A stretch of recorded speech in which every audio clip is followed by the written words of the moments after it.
Upon completing his schooling at the Lyceum in 1826, Chopin entered the High School of Music in buildings of the University of Warsaw, where he studied music theory, figured bass, and composition. The classes were headed by Józef Elsner.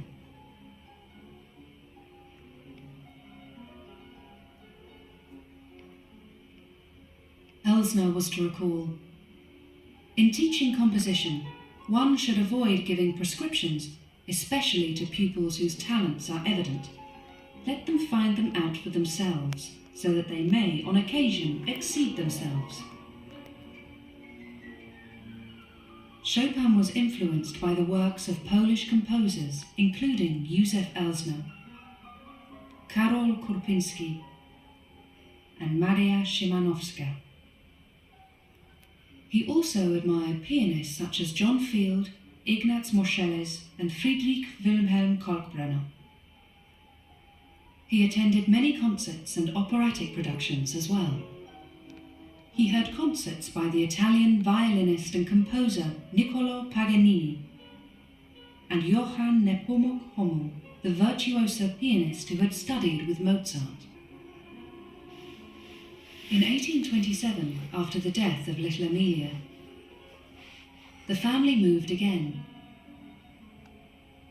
this time to more comfortable rooms in an annex of the Krashinsky Palace. It was here that Frederick was given his own room with a piano to work in. The Chopin's apartment was a very special place, visited by artists and intellectuals, and there Chopin rehearsed with other musicians. You can visit the Chopin family drawing room in Warsaw. Of course, it now looks very different than in Chopin's time. When Chopin completed his studies in 1829, Elsner wrote in Frederick's school report, "Chopin, Frederick, third-year student, amazing talent, musical genius."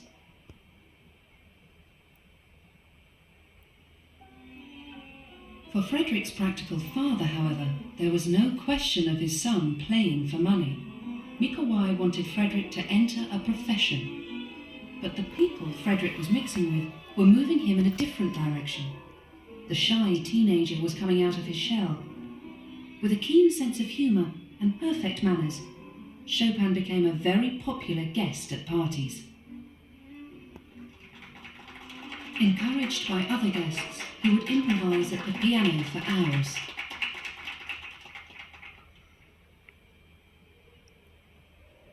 When he finished his studies, Chopin decided to sample the musical life of Europe.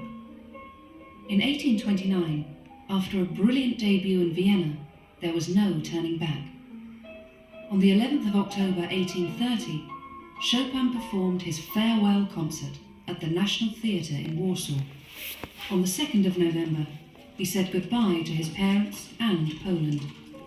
He didn't know it at the time, but he would never set foot in his homeland again.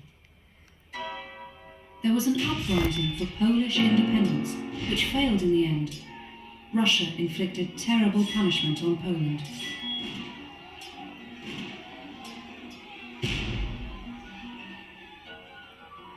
Chopin stayed in Vienna for 8 months, then decided to travel to Paris through the German states.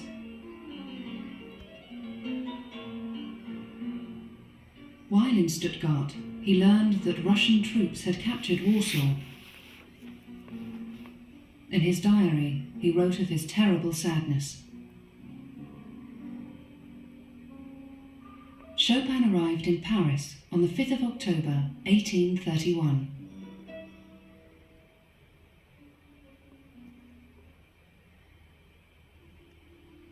Paris in the 19th century was an exciting, vibrant city.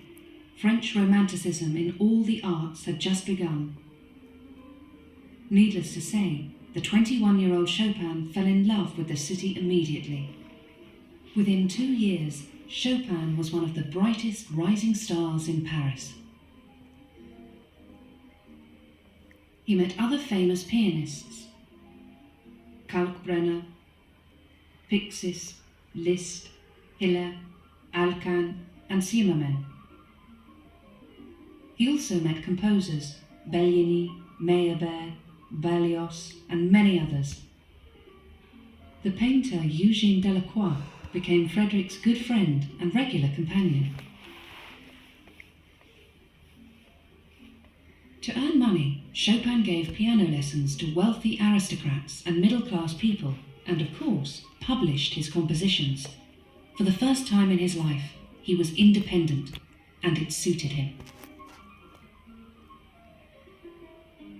Despite his training as a concert pianist, Chopin hated the large audiences who pushed towards the concert platform. He preferred the intimate atmosphere of private improvisations in drawing rooms, where he would put fragments of different musical genres together. It was at such a soirée that Chopin met the person who would change the direction of his life.